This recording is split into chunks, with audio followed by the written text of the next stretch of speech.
Welcome back to Calculus 2, and today we'll be talking about integration by partial fractions. So this is an integration technique that breaks down the denominator, or we're going to factor it, and finds the missing coefficients on the numerator. As always, practice is the best to understand the key steps in any math problem. So first step is to really understand what breaking a expression down into partial fractions really means. So I'm just going to rewrite the integrand. So it's going to be 5x plus 3 over x squared minus x minus 6. And the first step to this is going to be factoring the denominator. So when we factor x squared minus x minus 6, we get x minus 3 and x plus 2. And since we want to find the missing coefficients, we're going to add a letter that we don't know, a over x minus 3 plus b over x minus 2. So you're always going to have a divided by the factor, b divided by another factor, and sometimes you'll have c divided by another factor if it is a cubic. But in this case, it's not. Now, I want to get rid of the denominator. I want to get rid of the x squared minus x minus 6. Well, so since I'm getting rid of it, I already know this would be 5x plus 3 equals. So if I multiply a times x minus 3 times x, plus 2, plus 2 divided by x minus 3 plus bx times x minus 3 times x plus 2 over x plus 2. These two will cancel out, and these two will cancel out. And that, you are given 5x plus 3 is equal to a times x plus 2 plus b times x minus 3. Okay, now we want to get rid of one letter, so either a or b, but we don't know how. And the only way to do that is using the zero multiplication property, meaning that anything times 0 is going to equal 0. So let's start here. What happens if I make x equal to 3? So, well, if I make x equal to 3, I'm going to have 5 times 3 plus 3 is equal to a times 3 plus 2 plus b times 3 minus 3. And 3 minus 3 is 0, and 0 times b is 0. So it's going to be 0, and now we have a isolated. So 5 times 3 is 15, plus 3 is 18, equal to 3 plus 2 is 5a. So a is going to be 18/5. Okay, now for b. Well, let's try x is equal to negative 2. So it's going to be 5 times negative 2 plus 3 equal to a times negative 2 plus 2 plus b times negative 2 minus 3. Well, negative 2 plus 2 is 0. 0 times a is going to be 0. And 5 times negative 2 is negative 10, plus 3 is negative 7, is equal to negative 5b. So b is going to be 7/5.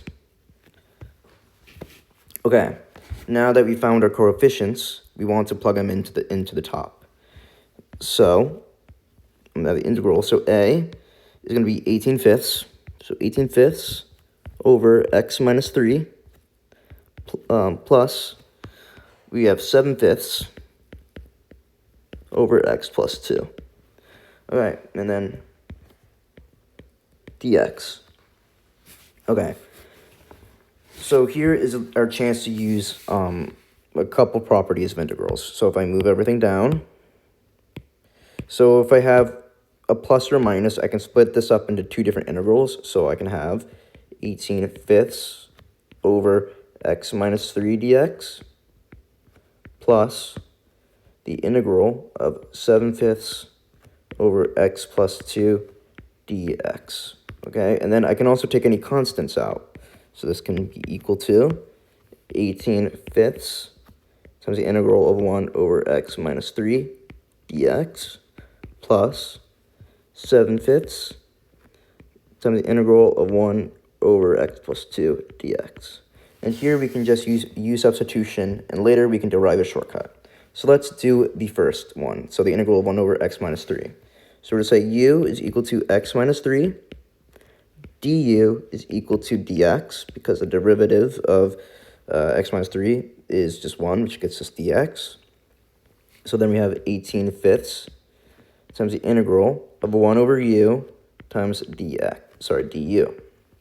And the integral of 1 over x or 1 over u is equal to ln of u. So 18 over 5 times ln of absolute value of u, which is equal to 18 fifths times ln of the absolute value of x minus 3. So we found a formula. So we found a shortcut, which is the integral of a over bx minus c dx equal to a over b ln of bx minus c. And then, don't forget, r plus c. All right. Using that shortcut, we can do the same thing to the next term, but we don't have to do all the integration. This could be, so all the formula has us do is 7 fifths times the ln, since we have no b here, b is 1, so a divided by 1 is just a, times ln of bx minus c, which is going to be x plus 2. Then, don't forget our plus c, and this will be our answer. All right, moving on, and this is going to be a different case. So in this case, we have 3 terms in the bottom. So this term, x minus 1 squared, can't really be factored and can only be expanded into x minus 1 times x minus 1, and the denominator as a whole, which add x plus 3 to the latter half. Okay? So then we'll say this is over 2x plus 7, and it's going to be equal to a over x minus 1 plus b over x minus 1 squared plus c over x plus 3. Okay, why have I added that a over x minus 1? Well, because x minus 1 is a factor of the denominator. So whatever is a factor of the denominator. So x plus 3 is a factor of the denominator. X minus 1 squared is a factor of the denominator. X minus 1 is a factor of the denominator. But everything except the denominator itself is what we're excluding. So since these bottom terms on the right half are factors of the denominator, we all include them. So now we'll multiply the denominator, and we know that if we multiply the denominator, it's just going to be left with the numerator here. It's going to be a times x minus 1 squared x plus 3 over x minus 1 plus b times x minus 1 squared x plus 3 over x minus 1 squared plus c x minus 1 squared x plus 3 over x plus 3. And then we'll cancel the things out. So we x minus 1, then that power decreased by 1. X minus 1 squared, cancel out with x minus 1 squared, and x plus 3 cancel out with x plus 3. So we're left with 2x plus 7 is equal to a times x minus 1 times x plus 3 plus b x plus 3 plus c x minus 1 squared. And then we'll do the same technique of the canceling. So let's try x is equal to 1. So we'll have 2 times 1 plus 7 is equal to a times 1 minus 1 times 1 plus 3. And I don't even have to go any further because 1 minus 1 is 0, and 0 times a is 0. So it's going to go to 0 plus b times 1 plus 3 and c times 1 minus 1 squared, which is 0 squared. 0 times c is 0. So 2 times 1 plus 7 is 9, equal to 4b. So b is equal to 9/4. Okay. Now let's do the other one. So let's try negative 3. So 2 times negative 3 plus 7 is equal to a times negative 3 minus 1 times negative 3 plus 3. Negative 3 plus 3 is 0. 0 times a is 0, so this is going to go to 0. Then it's going to be plus b times negative 3 plus 3, and that's 0, so 0 times b is 0, plus c times negative 3 minus 1 squared. So 2 times negative 3 is negative 6, plus 7 is 1, and this is equal to 16c. So 1/16 is what c is equal to. Okay, now that we've already used all the values of x that gets, so if we use another value of x, we're going to end up eliminating a factor that we already know. So in that case, we want to plug in b and c back into the equation, or into this right there. So it's going to be 2x plus 7 is equal to a, we haven't found a yet, so that's what we're trying to find. So a times x minus 1, x plus 3. But we know b, and b is going to be 9/4 x plus 3 plus 1/16 x minus 1 squared.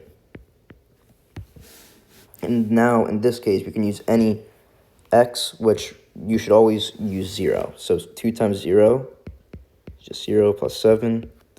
Then it's going to be a times 0 minus 1, and 0 plus 3, plus 9 times 0 plus 3, plus 1/16 times 3 minus 1 squared. So 2 times 0 is 0, plus 7 is 7. So 0 minus 1 is negative 1, times 0 plus 3 is negative 3, so it's going to be negative 3a. Then it's going to be plus 0 plus 3 is 3, 9 times 3 is 27, so 27 over 4. And then it's going to be plus, so 3 minus 1 squared is 4, and 4 over 16th is 1/4, so it's going to be 1/4. So 27/4 plus 1/4 is 7, because 28 divided by 4 is 7. So 7 minus 7 is 0, so negative 3a, so a is going to be 0. Okay? So in that case, this term is irrelevant. So in that case, this becomes the integral of b, so that's going to be,